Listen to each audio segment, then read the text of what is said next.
Imagine this. An 18-year-old walks into Stamford Bridge, 40,000 people singing, cameras glued to his face, and the whole mood in the stadium feels like pressure and hope smashed together. He's been in London for a few months, still settling in, maybe still figuring out how to work the washing machine. And the fans? They're already calling him the new Prince of Chelsea. Then, on a cool October night, he scores a 95th-minute winner against Liverpool and celebrates like he's been doing this for decades. Stamford Bridge explodes. The league pays attention. That kid is Estêvão Willian, and here's the scary part: he's only getting started. Before England, before money, before English pundits started calling him the next big thing, he was a quiet kid from Franca in São Paulo state. He grew up with the ball basically glued to his foot. Cruzeiro saw him early and brought him into their academy in 2017. Coaches said it was different with him. Not just talent, authority. He was dribbling past older boys, staying on his feet when they tried to kick him, and finishing with calm instead of panic. At 10 years old, people inside the club were already talking about him as a long-term project, not a maybe. Brands saw it too. He signed with Nike as a child, their youngest Brazilian signing ever in 2018, which tells you how fast people understood his ceiling. Cruzeiro couldn't hold him forever. Palmeiras were building weapons, and they were not about to let the next one escape. They moved for him in 2021. From day one, they didn't treat him like a YouTube talent. They treated him like a future starter. In Brazil, they started calling him Messinho, Little Messi, not because he looked like Messi, but because of the way he dribbled in traffic, rode contact, and just kept going like gravity worked differently for him. European clubs, including Paris Saint-Germain, were already circling, asking questions, preparing numbers, and he wasn't even old enough to sign for them yet. The message was obvious. This wasn't hype. This was Brazil saying, "We have another one." Then he started doing rude things in finals. At 16, he was dragging Palmeiras to youth trophies like a grown man. He wasn't hiding on the wing hoping not to mess up. He wanted the ball in pressure moments. In October 2023, he scored a hat-trick in the Campeonato Brasileiro Sub-17 final against São Paulo and walked off like that was normal. Reporters in Brazil stopped calling him talented and started calling him inevitable. A few months later, on April 24, 2024, his 17th birthday, he scored in the Copa Libertadores group stage against Liverpool from Uruguay. He became one of the youngest players ever to score in South America's biggest club competition. It wasn't luck. He took the ball, kept his head, and finished like he'd been doing it for years. Those are the moments when Brazil stops saying "nice kid" and starts whispering "next Neymar."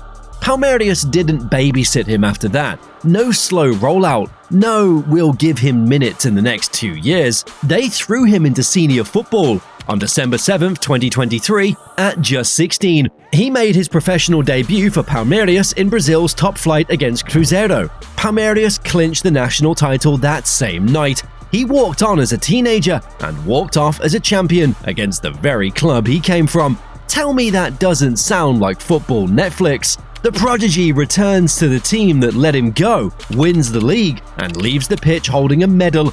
Everyone in Brazil understood in that moment that this wasn't normal development, this was acceleration. By 2024 and early 2025, he wasn't a prospect anymore. He was in the Palmeiras' first team, deciding professional games against grown men who were trying to kick him off the pitch and send him back to the academy. At first, he split his time, still shining in youth tournaments like the Copinha in January, but by spring, he was fully locked into the senior squad. He was scoring league goals, he was showing up in cups, he was coming off the bench and flipping tight matches. Fans started calling him O Príncipe, the Prince. The awards followed: Best Newcomer in the Brazilian League, Team of the Year talk, Player of the Year conversations. At 17, Brazil basically looked at him and said, he's not the future anymore. He's the best player here right now. Europe, well, they heard that. Chelsea moved first, fast and with money. In June 2024, Chelsea agreed a deal with Palmeiras worth around £29 million up front, with add-ons that could take it towards £60 million plus. FIFA rules say you can't move abroad before you turn 18, so the plan was simple: stay at Palmeiras, keep playing in the new expanded FIFA Club World Cup in the United States in 2025. Then, fly to London the moment you turn 18 and go straight into the Chelsea first team. No loan army, no adapt in the reserves, straight in, on a long contract that stretches deep into the next decade. That's how Chelsea saw him, not as a maybe, as part of the core. And then the football world turned into cinema. Both Palmeiras and Chelsea qualified for that Club World Cup, which meant the teenager Chelsea had already bought had to play against Chelsea on the global stage.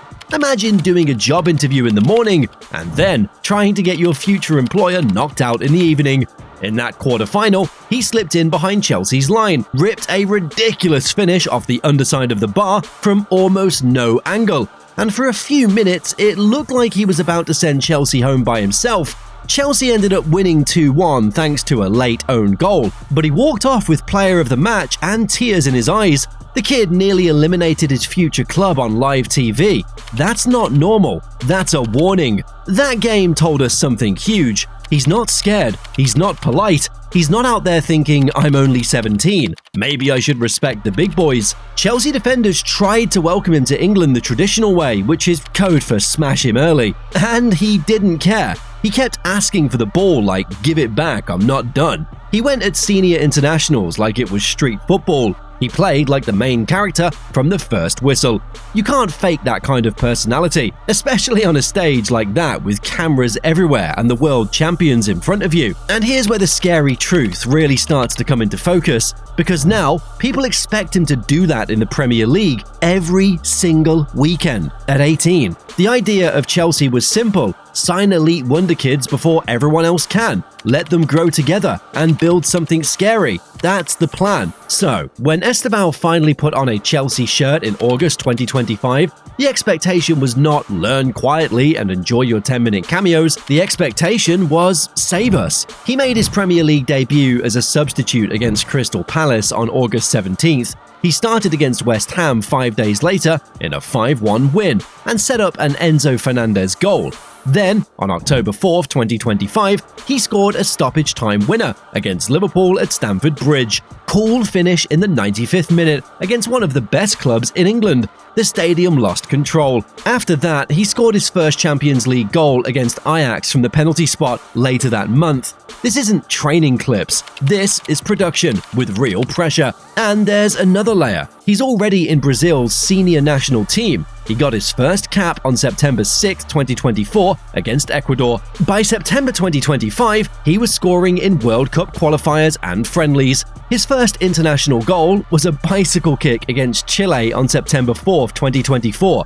Read that again. He's playing for Chelsea in the Premier League, he's playing Champions League football, and he's already scoring in Brazil's first team at 18. He's out here carrying a national team that worships its number 10s like saints. Now, let's slow down and talk about the title of this story. The scary truth about Estêvão that nobody is noticing. It's not only about how good he is, it's about what he's being asked to carry. He left Brazil where he was loved and protected, and he walked into the Premier League, a league that treats every winger like chew toy material. Defenders will go through his ribs on purpose and smile at him after. He costs serious money, so there's no hiding. 2 quiet games and people are already online typing overrated. The same people calling him Messinho today will ask why he's not prime Messi tomorrow. You already know how it goes. Here's the next part. Chelsea are giving him freedom on the ball, but freedom comes with responsibility. He's expected to dribble past his man, create for others, score himself, draw fouls, drag defenders out of shape,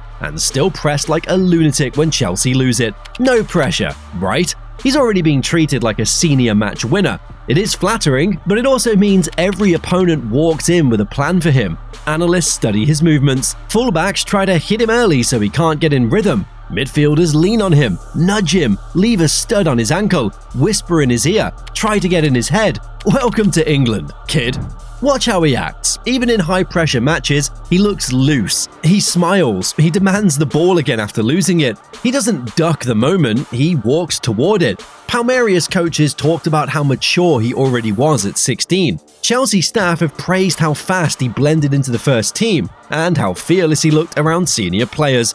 His Chelsea teammates were swapping shirts with him at the Club World Cup before he'd officially moved, like they already knew he belonged. That tells you a lot. Respect in the dressing room is the first wall a kid has to climb. He's already halfway over it. So here's the scary truth about Estêvão. It's not that he's overhyped, it's that he might actually be good enough to live under all of this and keep producing. And nobody's talking about how hard that is. He's stepping into a giant that still expects trophies. He's stepping into a fan base that went from Champions League winners to chaos and now wants a savior. He's stepping into a league that eats teenagers and spits out excuses. And at 18, he's answering that weight with goals, assists, and personality. If that doesn't scare Premier League defenders who prefer a quiet Saturday, nothing will. So, let me ask you something. Are we looking at the birth of Chelsea's next icon? Or are we watching a teenager with so much expectation on his back that one bad injury or one bad run could flip the whole script? Do you think it's fair to expect an 18-year-old to drag a Premier League club back to glory? Or is that exactly what greatness looks like? And be honest, if he played for your team right now, would you stay patient with him? Or would you start yelling for 30 goals by Christmas like every other fan who swears they're reasonable? Because that's the line, that's the edge, and Estêvão is walking in it in real time.